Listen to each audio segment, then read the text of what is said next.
All right, so we're having even more issues now, apparently, with the freeze frame. Um, I think it's slowly coming to. All right, we're good. Hello, guys. Um, Again, welcome to Sunday Morning Tinkle. It's been 2 damn weeks. Man, what has happened in the I know. NFL since we went on this unofficial 2 week break? Was there anything significant? Like uh, tr- Well, Chicago finally won a game. yeah, there was that. Um, Um, Kansas City went on a roll. Buffalo went on a roll. Um, Tre'Davious White got fortunately out for the rest of the year, let's Achilles see injury. So, what else happened. um, Let's see what else happened in the world. The writer's strike ended. Um, yeah, Oh, and oh yeah, I remember now. Taylor Swift and Travis Kelce started dating. yeah, Okay, let me yeah. put this one because you know what? I have held my tongue for 2 long weeks. Okay, let me have this moment real quick because I've been Okay. teasing it on Out of Turn 4, thinking we were gonna have a show.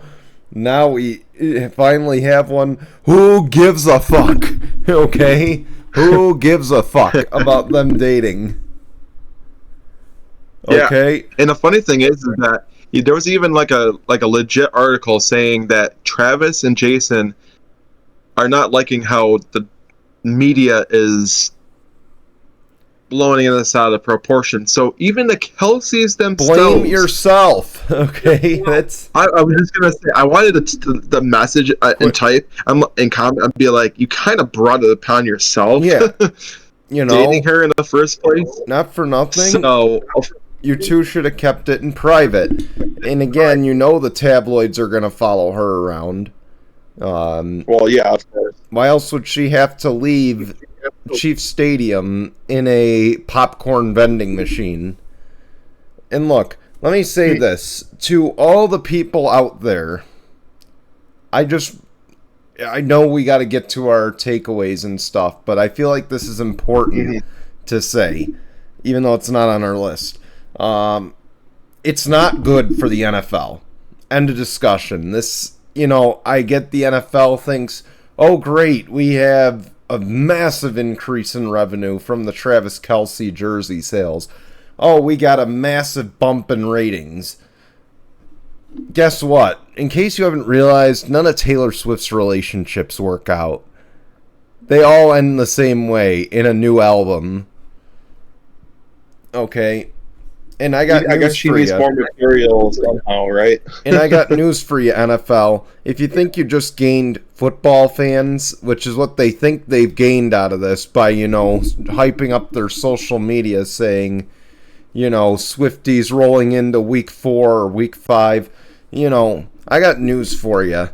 The Swifties don't give a shit about football, and they won't give a shit about football once Travis Kelce and her stop dating. So Right. it's a temporary growth. Think about it this way. I'll use the out of turn 4 analogy I had. IndyCar is a sport that's got to grow. Imagine one of the drivers, Pato O'Ward, I'll say, because Pato O'Ward is the most active on social media. He's the most popular. Let's just say he starts dating Taylor Swift. There's going to be an increase in at least 3 million viewers each week. You want to know what's going to happen when they break up? Not a 3 million person growth. Okay? All it's creating is a PR nightmare for NFL teams, every stadium she goes into, because how can they guarantee her security from fans? Okay? And all it's creating is temporary growth. You just wait until they break up because those Swifties are fucking crazy. Okay? Yeah, I know. 64 million plus of them. They're fucking crazy. Okay? They're fucking psychopaths. And I don't care if there are any watching it or listening to it that give us bad reviews or anything because, I pointed out the truth. You people have an obsession problem. Okay? we have favorite bands and favorite athletes, and you don't see us, throwing our whole lives into what they're doing. I don't give a fuck what they do outside of their lives. As long as they are not killing people, I don't care. Or doing anything illegal. Right. I don't care who Austin Eckler's dating. I don't care who Justin Herbert's dating. I don't care who, I don't care that he blinked funny today or that he sneezed for the first time in 3 days. You Swifties care so much about that shit. Who cares? Same thing with the NFL. Who cares that they're dating?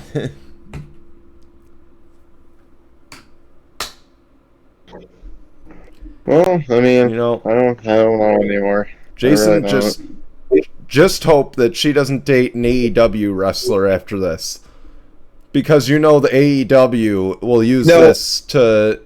I really don't want to talk much into it, but I saw an article that Mark Cuban was like, "Hey, Taylor, I got some young attractive guys on my team that you could date." Absolutely not, Mark. Don't even try to bring that to her attention because that's just a terrible mindset for a team that didn't even make playoffs last year. Mm-hmm. So do not even fathom the idea to Taylor as soon as she breaks up with Travis Kelce to date one of the Dallas Mavericks players. Thank you for pointing that out. Thank you for pointing that out because you know what I forgot, and then I'm going to get on to the takeaways because we have to get moving. Remember the last stadium tour back in 2016? Any stadium that she played in, that team had a terrible home record the rest of the season. The Blue Jays didn't win much at home ever since Taylor Swift played there. They actually lost their series at home in the playoffs. Okay, that's tidbit number 1. Okay. I believe the Cleveland Browns were another team that suffered the fate of the Swift curse. Okay, so just wait until they break up. Pittsburgh. Not Pittsburgh. Because she did sell out Pittsburgh, and Pittsburgh hasn't been the same since then. This was 2016, right? Because that's the last tour I remember. I was talking more recent. But I'm saying, Kansas City's not going to hide from this. Probably not. I don't think they're going to recover from it either, but all right. Basically, to sum it up, we're both in agreement. Who gives a fuck that they're dating? Right. Okay, who gives a fuck? All right. I do give a fuck about this, though. The Chargers have turned their record around from 0-2 to 2-2 entering this week's bye week. Of course, they beat the Minnesota Vikings on the way to that feat. And this past week, they beat a Jimmy G-less Raiders team. But boy, I knew that Khalil Mack was a freaking beast in that game. I think he had like 6-7 sacks alone. If we gauged it on just this week, man, Khalil Mack just put himself in the Defensive Player of the Year discussion. 100%. Yeah, just off of that game alone, yeah, I would say so. I mean, this is the part in the season where, we could have this MVP, we could have this awards discussion, and it could change drastically every week. Well, yeah, of course. And this was a big pendulum swing. And just mind you that the Chargers play the Raiders yet again, and who's to say he can't have another 7-sack game? So that's going to be a more difficult feat to accomplish, though, because they're going to definitely come in with a different scheme. But it just proves that the Raiders, that Week 1 win, that might be their only. They did not look good. Now, the Chargers, what I was going to say, 2-2, but boy, did they do everything to want to throw those 2 games that they won away. Did they not? I mean, 4th and 1 on the other end of the field, and you're going for it in the last quarter. That is, with only a 1-possession lead, that is asking for it. to be a loss. And sure enough, both times they turn it over by inches. Kirk Cousins gets a good penalty, I believe. Couldn't do anything in the red zone. Kirk Cousins played Kirk Cousins, okay? So we luck out on that one. Then, what was the other one? Aiden O'Connell on the 3-yard line throws a pick. Now, you could see also, and this grinds my gears so much. Why would Brandon Staley tell Asante Samuel Jr. to kneel or to slide after getting the pick and having open field with only a 1-possession lead and Vegas having all their timeouts left? Why would you ask him to slide? Run the ball for a pick six. It's not rubbing it in. It's saying game over. That's what it's saying. Okay. Who knows? It's just, man, I'm telling you, like, this is a team on talent that should be 4-0. Plain and simple. Should have beaten the Titans. And, you know, the Dolphins one, actually, you can more vouch 3-1, because that Dolphins one was one hell of a game. Then, you know, of course, you know, on coaching, if we played teams with talent, or if we played teams that had abilities to be clutch in key defining moments, we'd be 0-4. Right. And we should be firing Staley in the bye week, but clearly that didn't happen.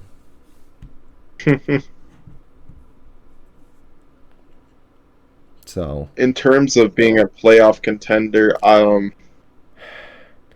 they're doing everything they can to take themselves out of it. But we seen too many of these times where they look good, they're poised, and then injury happens, and it technically already has, and Mike Williams out for the rest of the year. Not saying that the Chargers still can't do well with what they got, but again, hopefully after the bye week they can look good, they can be poised, they can go out there and win another game off the bye. If their defense plays the way it, I guess, has the last couple of weeks, maybe you can be a playoff contender, but I think it's still too early to tell for the Chargers. I will say if you somehow don't make it, I think it's time for the Chargers to go in another direction, because that's all I can say. See, here's the thing. Now, I love to talk March Madness quite often because it comes down to strength of schedule in terms of who makes the field of 64. So let me put this in March Madness terms. We're going into Week 18. Now, the Chargers always have a strong run through December. It's proven. It's happened. This isn't something I'm just making up as I go along. Like, they have always, when they've come out slow to start the season, they go on this December just absolute surge and go like 4-1 or 5-0 through December. Like, they don't win them convincingly, but they win them. And, you know, let's just say this. They go on this December surge. Tua maybe gets hurt somewhere along the way.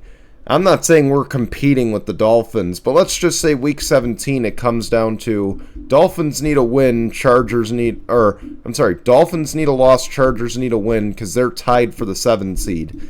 Okay? Now they just lost that crucial game to the Dolphins, okay?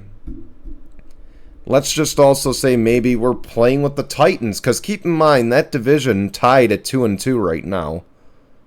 Okay. Yeah. So it's crazy to think about. I'm not saying that. I'm just saying I don't feel like the Titans are out of this just yet. But I'm gonna say that, you know, they lost 2 crucial games to 2 teams that could be battling for a wild card. Now, I'm not saying the Dolphins can't still win the division. We'll talk about that in a little bit. But yeah, I'm just saying these are the games they're shooting themselves in the foot. I would feel much more confident if they had won the Dolphins game or the Tennessee game, because we know how tight the battle for that 7 seed is going into the latter part of the season.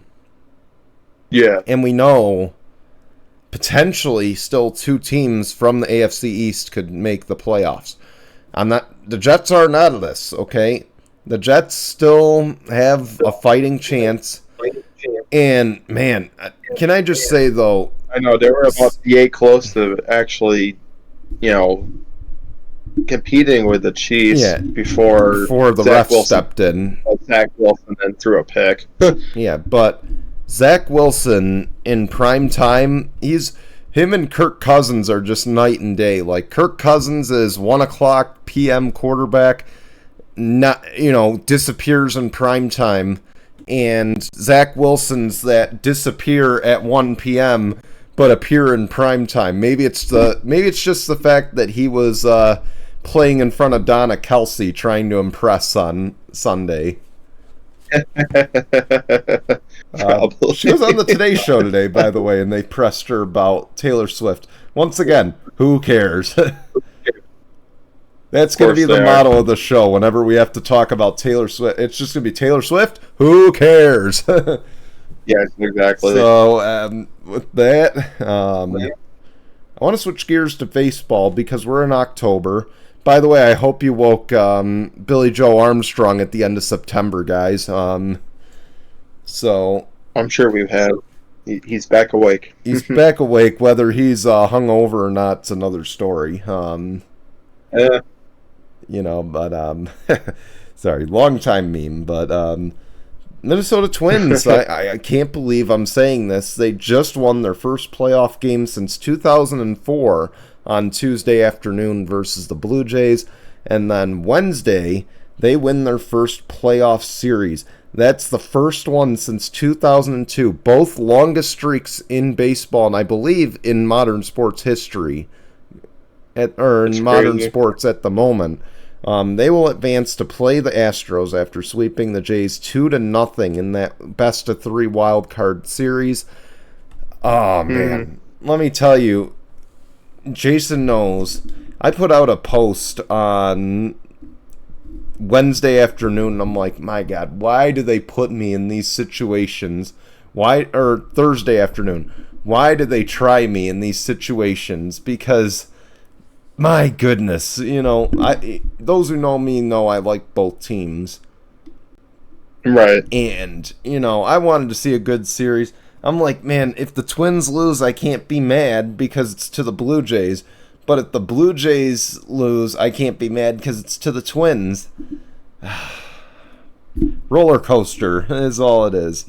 But I am so happy to see my team go on into, battle now with the defending World Series champions who are...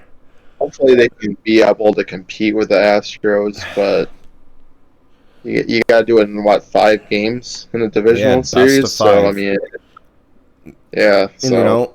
And I say this every year, NBA, NHL, take a look at this. This is how you work a playoffs. Okay? We don't need to drag this out to 7 games every series. Just saying. I mean, if the WNBA is of anything, I think they do it the same way as how baseball does it. I think they do it about that same strategy. I'm pretty sure the first round is best of 3, maybe, and then I think it might go up from there. Yeah. So I don't know how they truly do it, but I'm pretty sure the finals is not a best of 7. I think it might be like a best of 5. I think. Well, they also have somewhere to around shorten there. their season. All I know is they didn't all play 7 games. But yeah. So they should definitely pay attention to that. And before I turn things over to you, I want to speak on the NBA real quick because some big news came out today, Friday. The Golden State Warriors have been approved to build an expansion team in the WNBA. Really? So That's pretty cool. Since you mentioned the WNBA, I feel like that had to be mentioned. This is good for the growth of the sport. I'm grateful that they're expanding teams. It's a good thing for the WNBA. I mean, I think they only have like 12 teams anyway, so I'm happy for them to be able to expand and create more teams. I mean, shoot, look at what a WNBA is doing differently than NBA. I mean, shoot, they got a team in Seattle, they got a team in Las Vegas. Two franchises that I think the NBA will eventually venture to expanding to. I think you're going to see eventually a team in Seattle again, and I think you're going to eventually see a team in Las Vegas. Just saying. Yeah, but honestly, for the WNBA, it's much needed growth. So they will be playing in 2025. I just read the details. 2025, the WNBA will add an expansion team in San Francisco that'll play at the Chase Center, where it is, of course, the home of the Golden State Warriors. So, good for the sport. Very good for them. Much needed growth. Much needed big opportunity and big market. Right. You know, because we know how the WNBA is. I'm not going to sugarcoat it. Drastically smaller. Viewership and everything like that has definitely been going up as of late, and it's a good thing for the sport. We'll see, and it's good for the women too, because look, the WNBA is a good product.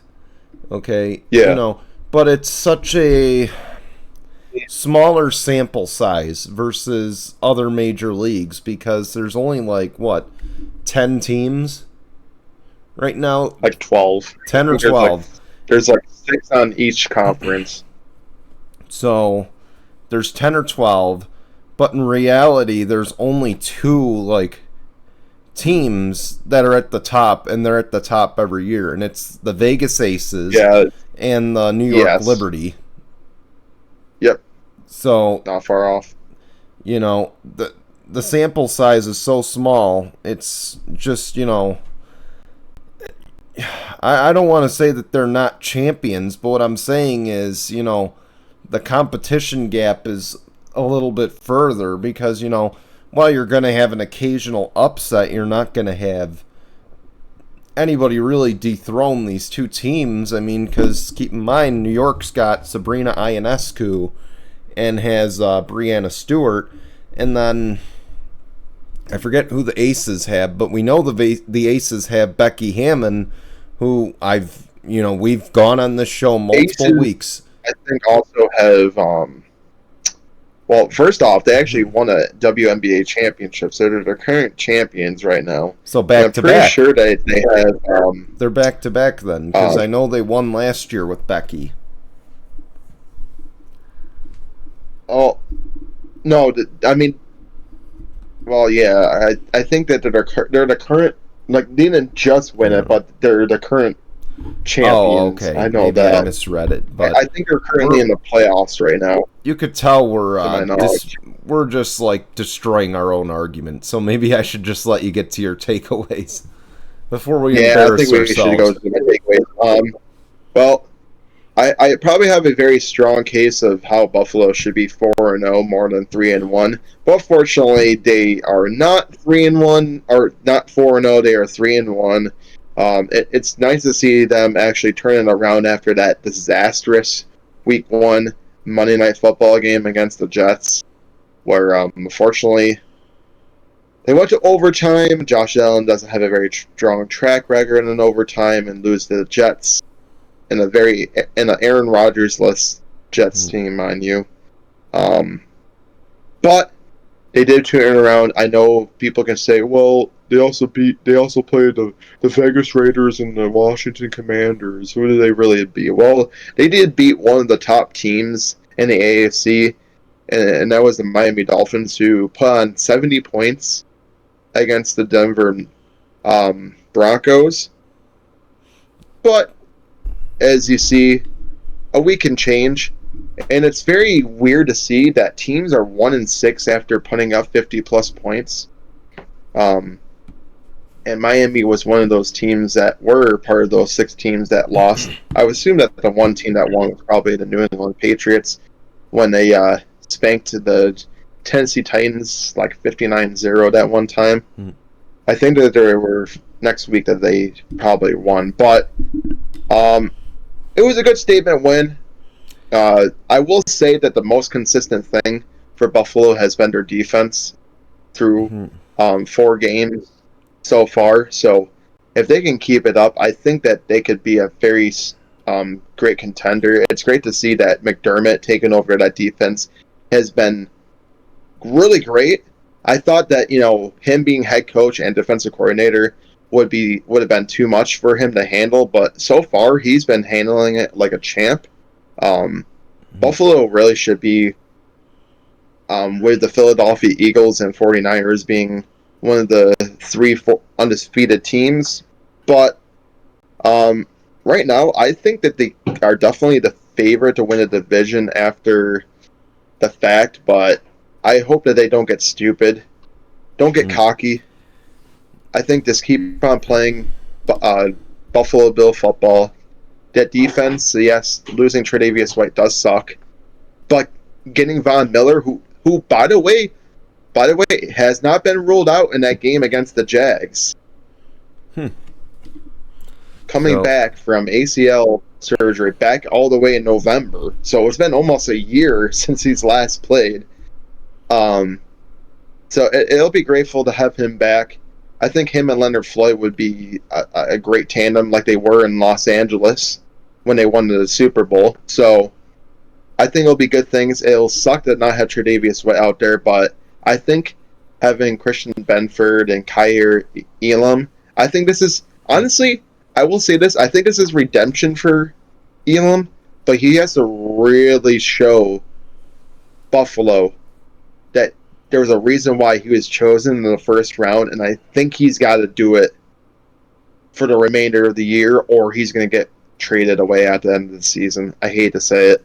So I think it's going to be a stepping stone for the defense for a young player heading into in second year who got benched to show that he can go out there and play. I will say that it's going to be interesting how these corners and how the secondary is going to play, but if that front four and that edge rushers can play well, I don't think the secondary has to be depended on as much if they can get sacks. So, yeah, of course. But I want to go back to your point of, it was the Raiders, it was the Commanders. This is why I wish we had a show the last 2 weeks, because I was going to tell you that those wins are not... I wouldn't take those as statement wins. That's just you played 2 weak teams. Plain and simple. Yeah. The Dolphins won 100%. This has been the most...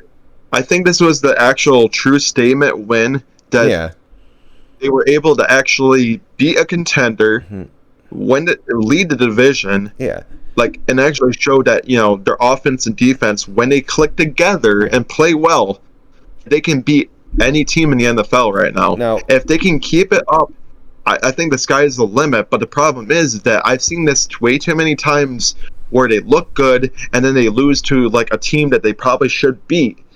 And then they're like, well, now you're 3-1, but went to 3-2, and then now it's like, you gotta play, I don't know, Kansas City Chiefs next week. Which, by the way, that's not happening. They're playing the Giants next week at home Sunday Night Football. So that game should get flexed out. That's just my opinion there, but probably should. But hey, it is what it is. I am gonna say this. Right now,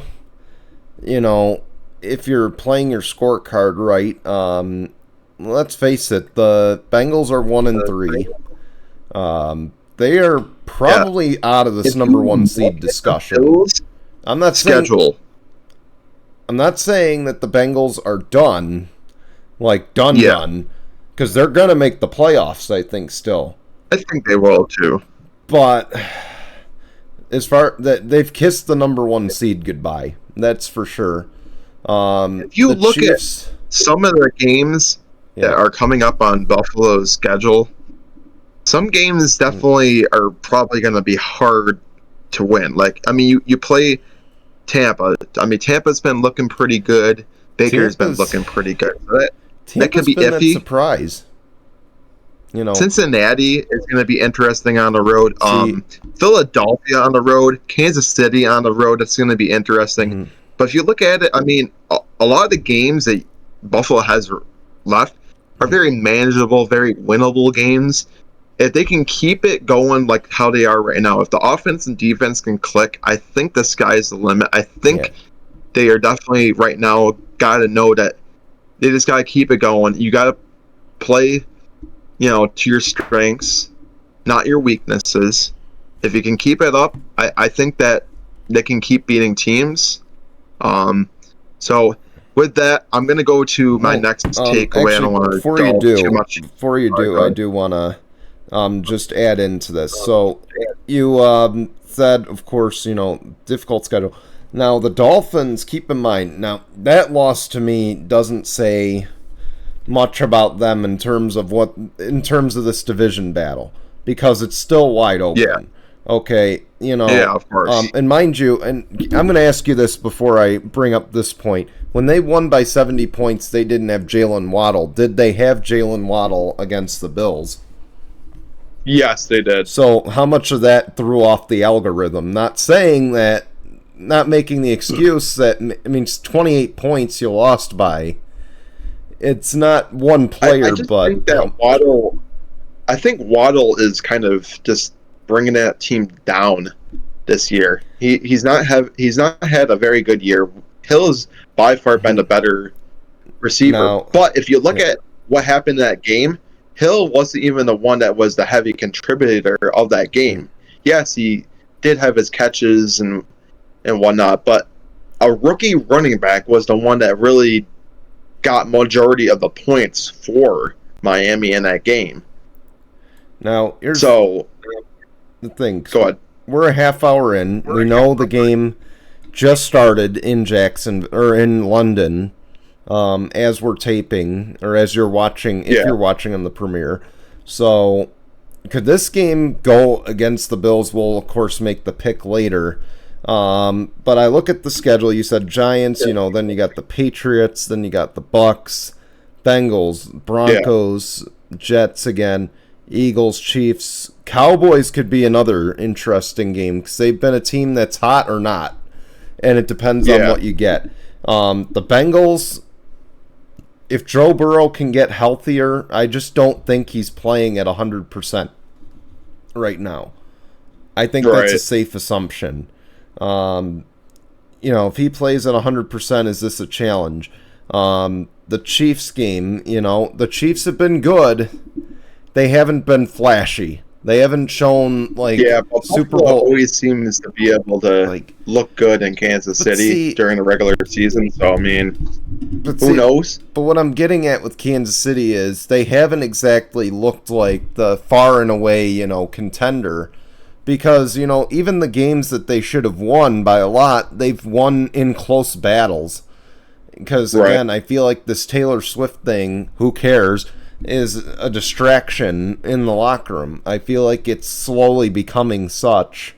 Chargers play the Bills, which that could really be even a toss-up if the Chargers go on that December surge. But mind you, that Buffalo has swept the Patriots the last few years too. So but streaks are made to be broken too. That Buffalo can't sweep New England yet again. So I mean, again, streaks are made to be broken. So true, I don't want to write that off just yet. But I think there could be a real possibility looking at this, and I'm going to change my pick from the Bengals being the number 1 seed. I think this is a possibility where if we get through all 16 games for the Bills going into Week 18, and let's just say the Bills beat the Chiefs, I think this is a game, Week 18, that could Bills and Dolphins, solidify number 1 seed for them. Yeah, I think you're probably right. I think this is one that could, be okay. Winner gets the division and the first round bye.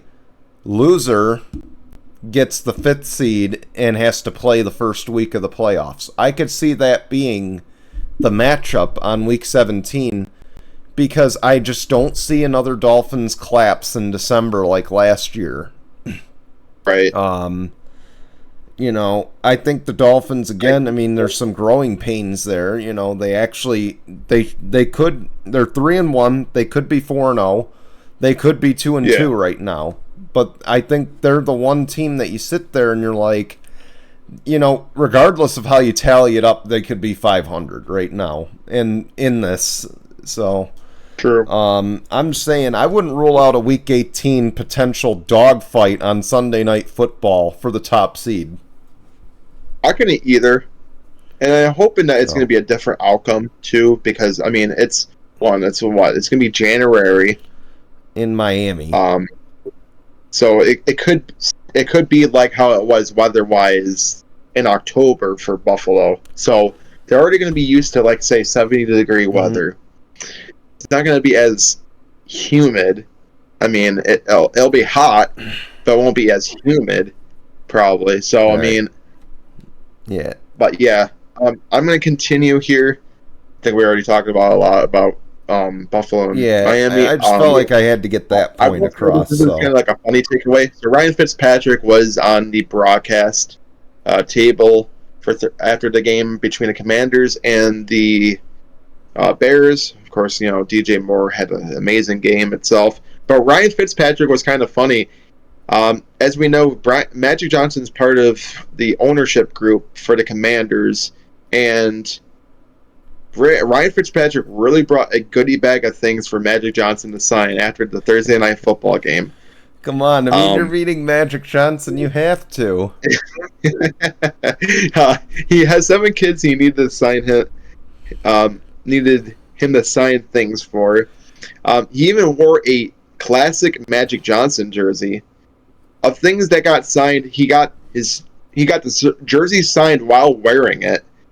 He brought out a basketball, a football, couple photos, and a couple other things that he had Magic Johnson sign. Man, I talk about if you want to know anything, you talk about the ultimate fan there. I mean, if I'm Ryan Fitzpatrick, I would probably do the same thing, but I think Magic Johnson was a little holy crap, this is all the stuff I had to sign.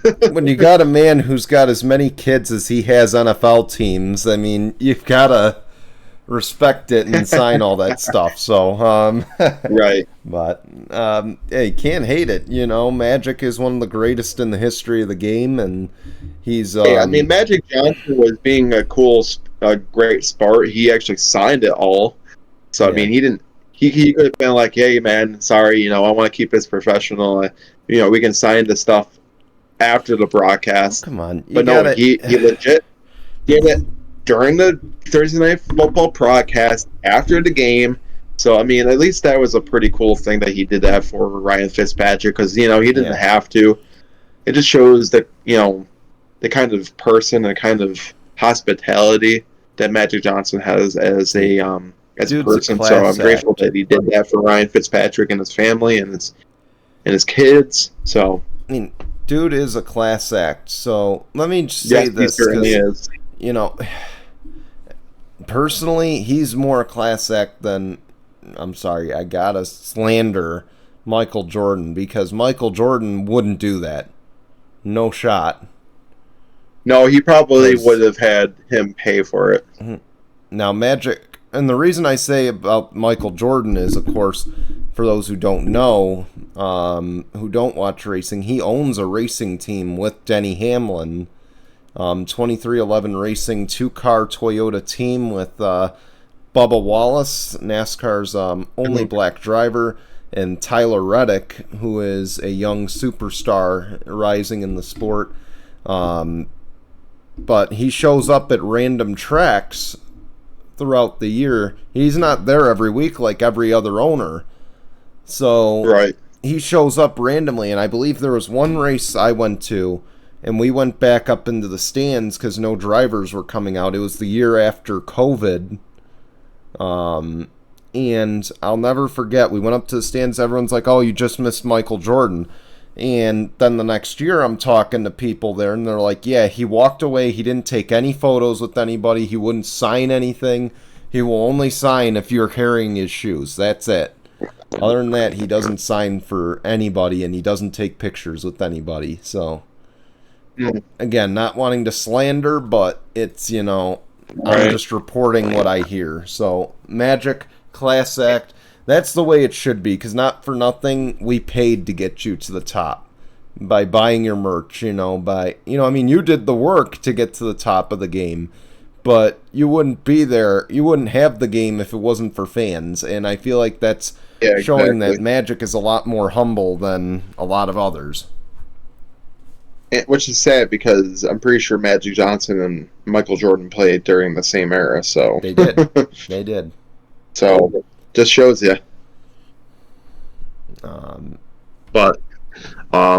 Are we ready to move on? We get to our worst take of the week. I think we're going to have to rename it the Nick Wright worst take of the week soon, because I feel like this is the third time this year we've had him claim it. I think so. So Nick Wright, man, I didn't want to use him as a test dummy again, but this one was too, it was too head shaking.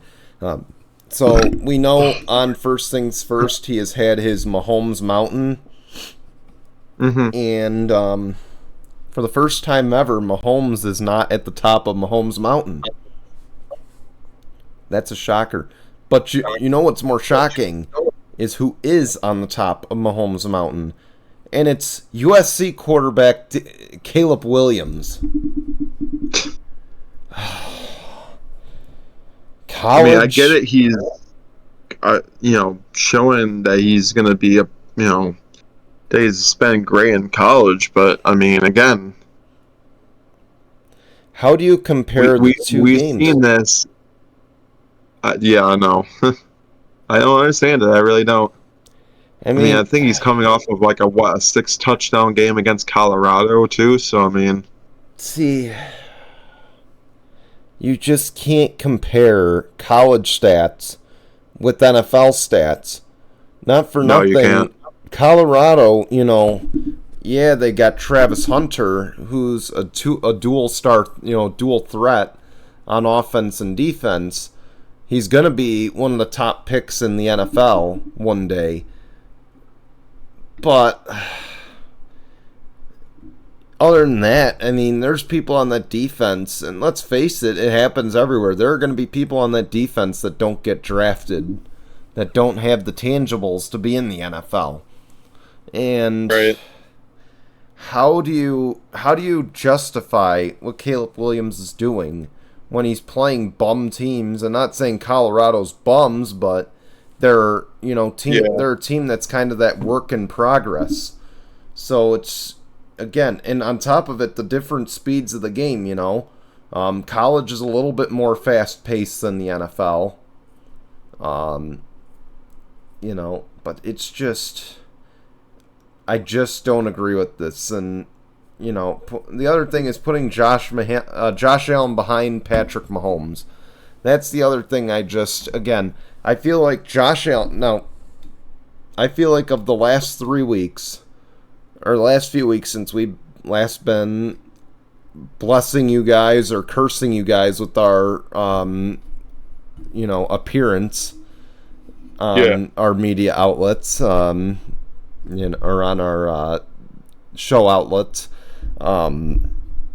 Josh Allen's kind of propelled himself into the top of the MVP race, whether into the top 3 at least. I don't know if he passed Jalen Hurts. Weeks he's had 8 touchdowns and 1 pick, so he's doing something right. But see, he's propelled himself in. Okay, right now, 100% it's Jalen Hurts leading the race, I think. Because, team's undefeated, and not for nothing, that tush-push play is, scoring him, it's padding his stats right now. Right. So I think it's hard to argue that Jalen Hurts isn't the number one, but I will say I feel like the gap is closing for number one to a point where Josh Allen is, he could sway as many votes as Jalen Hurts. I don't feel like Mahomes has hit that discussion yet this year. I don't feel like he's in it. I mean, Tua's still in that race too. Yeah, I mean, I think Tua is like leading the race right now. I right, think. right now, I'm going to give my top three in order. It's Jalen Hurts, Josh Allen, and those two are the closest. And then I think Tua kind of dropped to third, or I think he dropped from second to third after this week. I don't feel like he was truly number one, but I think he was. I think, kind of him and Josh Allen swapped place. Because I think a few weeks ago, if you had asked me, Tua is like close second to Jalen. Now he's far third to Jalen. And actually, I wouldn't even say that because I feel like Josh Allen was kind of fifth in the race a few weeks ago. If you look at, because I mean, I think, Herbert and Mahomes were ahead of him. And now I feel like he's kind of surpassed him the last few weeks because I think last week proved that what happened against Vegas, what happened against Washington wasn't a fluke against some shit teams, but it was, something, like this is a early season surge. So, so for that, Nick Wright, I'm baffled, to be honest. I mean, how do you rate a college quarterback who hasn't even seen a minute of NFL action, let alone even a combine, over these guys? I mean, now I'm not, I'm a big hater of Patrick Mahomes, and I don't think he's truly the top quarterback in the game, but even I find that argument a little bit ridiculous that you could put Caleb Williams even in the discussion. I'm kind of baffled by it too. That makes absolutely no sense to me, to be truthfully honest with you. All right, yeah, but with that, that's our media's worst take of the week. We're going to kind of rifle through these news stories so we can get to the picks and do those real quick. So we're at the 45-minute mark. Dick Butkus has passed away at the age of 80. Two-time Defensive Player of the Year. These are just a few honors that he's had. He is also on the NFL all-time 75 and all-time 100 teams. Big loss, but man, he's had some health issues in recent years, if I recall correctly. So, rest in peace to probably one of the greatest defensive players in the history of our game. Right. So. Or the 85 Bears team, too. Yeah, probably the greatest defense of all time right there. Actually, it is the greatest defensive team of all time. I mean, I don't even think today's defenses come close. Like, maybe the 2000 Ravens, if anything, but I don't know. Sorry. But, yeah, rest in peace to Dick Butkus. Not to mention, not just probably one of the greatest players in the history of the game, but probably the coolest name in the history of the game. Sorry, I had to bring that up. But Chase Claypool is no longer a distraction for the Chicago Bears. He will now be a distraction for the Miami Dolphins, as he was dealt this week. Also dealt this week was J.C. Jackson to New England after kind of being out the last 2 years due to injury. So, and apparently Randy Gregory has just gotten traded from, I think, the Broncos to the I forgot who he got traded to, but he was part of that trade too. But yeah, as far as Chase Claypool goes, I don't think Miami really truthfully needed somebody else as a wide receiver. I mean, he can, unless Miami was just desperate for a better wide receiver 2 option than Waddle right now, because Waddle hasn't been all that consistent. But I just don't think it's going to help your offense at all. He's going to be a cancer to the locker room, and something tells me that they're going to eventually trade him away before the trade deadline too. So I mean, but then you traded him away for like what, a bag of chips. You traded away a 6th-round draft pick to get Chase Claypool.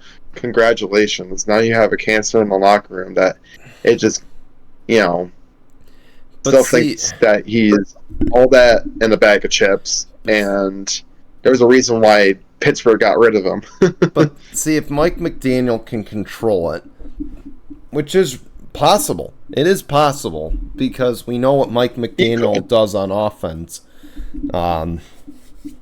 The upside is tremendous, but I feel like this is another Chosen Anderson type situation where they know they're getting a once top wide receiver, but he's really going to be number 4 or number 5 on the depth chart. He's not even going to really see the field. So I feel like this is what they're getting again, is just another Chosen Anderson. Especially since he just got traded, I don't think he's going to play this Sunday because it would be too soon. But if he does, it'll be very limited. If anything's to be told, look at Baker Mayfield when he won that game on Thursday Night Football, getting traded on that Tuesday. Mm-hmm. So we've seen weirder things happen in the NFL. So It's not far off that he could play. So, then J.C. Jackson, who was at one point one of the highest paid corners in the game, he is now sent back to where it all began for him. This one, I guess it makes sense because one of their top corners just went out on injury for the rest of the year, so they kind of had to do something. But add in though that J.C. Jackson's been hurt the last 2-3 years, or last 2 years since being one of the top corners in the game. And now I think this is a point where Asante Samuel Jr. is already, he's developed quite a bit in the last few years here. I feel like this is them saying, you know what, I think we'll be fine with what we've got. I feel like we've turned the corner. This was essentially just trying to clear up that cap space. And I like this move because I don't think J.C. Jackson really worked out for us. But I worry when we play New England now because will he resurge into this top paid corner position, top paid corner that he was. And we know how bad the Chargers usually play against the Patriots, so I don't know if I like this, but time will tell.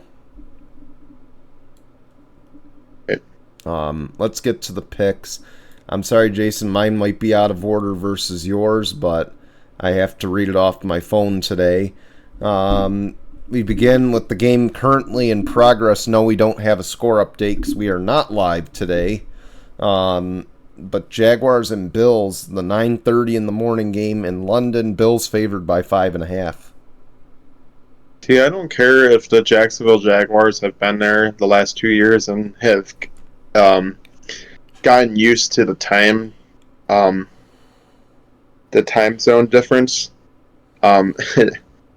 I will find it hilarious that Josh Allen said he was tired after getting off of the plane on Thursday, but I think that Buffalo, the Bill, this is going to be it's going to feel like a home game, and technically it is for Buffalo.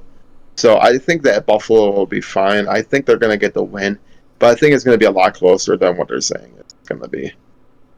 I feel like the Jags are going to get out to the early start, and then the Bills will resurge later once they kind of get the wake-up call. So I'm going to go with the Bills, but it's going to be closer than 3.5.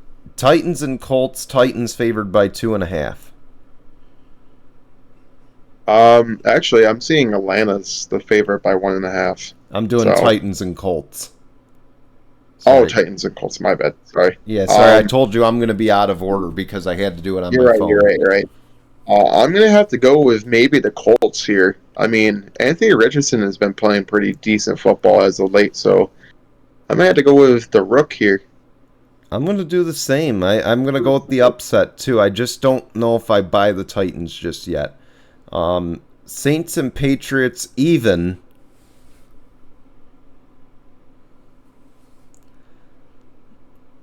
I'm going to say the Saints. Saints get Kamara back, but I think the Patriots get this one because they played close with two good teams. And I just think that, Belichick and Mac Jones are going to want to put last week behind them. Right. So, Ravens and Steelers, Ravens by 4. Yeah, I'm going to have to go with the Ravens. Kenny Pickett is, even though he's got no injury designation heading into this game, he's also got a banged up knee. I don't think that's going to help him too much in this game against Baltimore, so I'm going to have to go with Baltimore. I'm going to go with Baltimore too. But now we're on to the Falcons and the Texans, and Atlanta favored by 1.5. My pick is gonna be on another rookie quarterback here. I'm saying CJ Stroud's gonna shine against the Falcons. He's looking pretty good. I'm shocked. I did not anticipate the Texans to look this good. I know everyone was hyped and sold on the Falcons to start the year in that division, but I just feel like the Texans have it more together. So I'm gonna go with the Texans. Panthers and Lions, let's just both say the Lions and move on, right? Yes. Yes, sir. Giants and Dolphins, why don't we just say Dolphins and move on? Yeah, because Dolphins. We know that. Bengals and Cardinals, I'm not going to move on from this one, but since he's favored by 3. I'm going to say that, see, this is a tough one because Cardinals, did get that surprising victory against the Cowboys, and who's to say that they can't do it against the Bengals? But I'm going to say Joe Burrow, who apparently has been feeling a lot better as of late. I think Burrow is going to get it together and get the victory here on the road. I think this is the point where we start to see him slowly turn it around, but I'm going to pick the Bengals. It is going to be close, though. Eagles and Rams, Eagles favored by 4. Yeah, I'm going to have to go with the Eagles here. Yeah. But can we just talk about Puka? Man, that rookie wide receiver is just like on pace to having a historic rookie season. Yep. And also the Rams get Cooper Kupp back supposedly, so yeah, that could be huge. So I think this game's going to be close. Which is going to suck because Puka has been doing so well, but I think that now that you bring your top wide receiver back from injury, I just don't know how much attention Puka is going to get. He could still, actually, you know what? If you think about it, Cooper Kupp is probably going to get a lot of attention, so Puka could still end up having a great year. So that'd be interesting. I think you're right. I think this is going to be closer, but I think Philadelphia, as they've been winning a lot of close games, I think they're going to win this one very close too. I agree, but I think the Rams could be on spoiler alert or upset alert. Yeah. Battle for the basement, Jets and Broncos. Denver favored 2.5. I'm going to say Denver here. I really am. Denver looked good, but the Jets almost beat the defending champs, so I've got to go with the Jets here. I think they're going to get the job done. Chiefs and Vikings. Chiefs favored by 3.5. And here's why I think I'm going to have to go with the upset here. I'm thinking, I know it's not from 1 o'clock, but I think Kirk Cousins and the Minnesota Vikings are going to turn it around and get the victory. They're going to get the upset victory against the Kansas City Chiefs at home. So I'm going Vikings. I've said that this isn't the same Chiefs team. I don't get that vibe from them, that they are a true contender just yet. They just happen to be at the top because of their record. So I'm going to go with the Vikings as well. I think that Taylor Swift is slowly becoming a distraction. But Sunday Night Football, Cowboys, 49ers. Niners favored by 4. Hey, if they keep it up, the defense and offense, man, I can't see why not. I'm going to have to go with the 49ers as well, but I think it's definitely going to be very close. Man, it's just...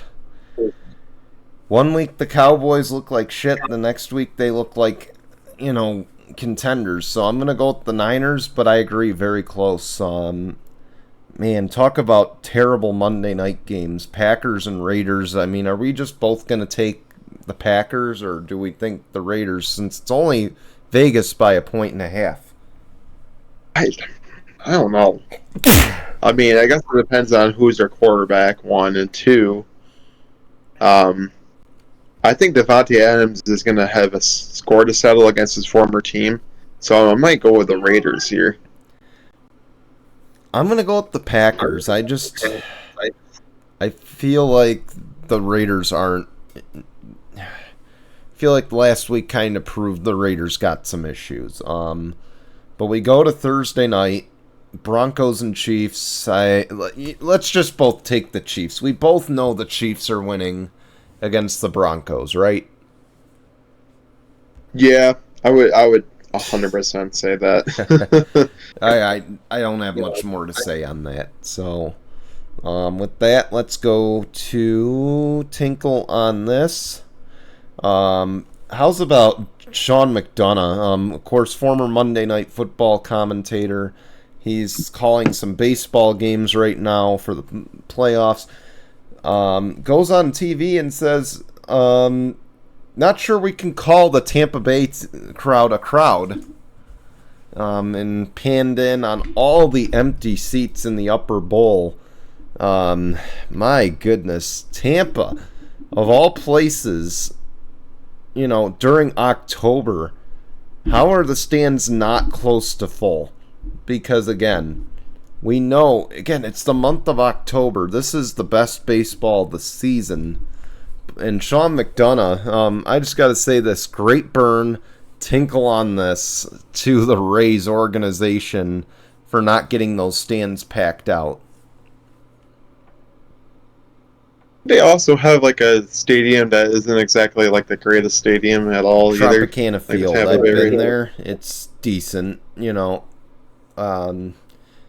But the Trop is coming down soon, by the way. I think they just approved a new stadium. Right. So, but... and that new stadium looks pretty nice, so, man. But, man, the Rays, though, not selling out. This is something we'd expect of the Miami Marlins. Right. So, which I'm pretty sure maybe it was the Marlins, I'm thinking. The Marlins stadium looks absolutely horrid. No, Trop is pretty bad too. So you were close. What, Tropicana Field? Yeah. So you're not off on that. But shoot. So Tinkle on this to them. All right. What's coming up on No Final Bell this week? Well, we got ourselves a great match heading into the next pay-per-view. I mean, Jay White and MJF has been announced for Full Gear in Kia Forum November 18th. That's going to be a great match. I think that's going to sell tickets for just that event alone. So I'm happy to see that they're going there. But Adam Copeland being in AEW, I mean, it's so unreal to see that he's going to finish his career on his terms than WWE's terms. So I'm happy to see that he wants to continue on. So I think it's good things. So AEW is in the right spot. What's coming up on Out of Turn 4? We got another IndyCar lawsuit is what we've got coming on Out of Turn 4. Alex Palou getting sued by McLaren, which is going to court for $23 million. McLaren is trying to seek in damages from Alex Palou backing out of his contract. Then now we can add Roma Grosjean to the list. He is now suing, or he is going into, I'm sorry, not suing. The suing's not the word. Arbitration. He is going into arbitration with Andretti Global to get some money or something out of his release from Andretti Global. So this IndyCar silly season, I think you got to change. I know in motorsports we call kind of off-season moves silly season. We got to call this just wild. That's the only way to put it. So we'll be talking about that. Some NASCAR news. NASCAR schedule just got released. And for the first time ever, I'm going to give a little spoiler here, but we got to talk about it here, I think. Upstate New York is going to get a NASCAR playoff race for the first time ever. Oh, really? At Watkins Glen International Raceway. So That's pretty cool. it's good because it's good for our economy. It's bad because the summer race always sells out. And now it's flexed to the fall. So, I don't know Which what means else. colder weather to have to watch NASCAR. But hey, it is It's what only it is. September. I mean, People are still going to go to it regardless. well, I mean, it's September, though. And we've seen what's happened this month alone in heat. So it's True. possible. True. So, That could still end up being like summer-like weather for it. Yeah. but yeah, that's our show. Thanks for watching. We promise we won't disappear for 2 weeks again. We'll be back with another episode here Sunday morning Tinkle. Till then, goodbye, everybody.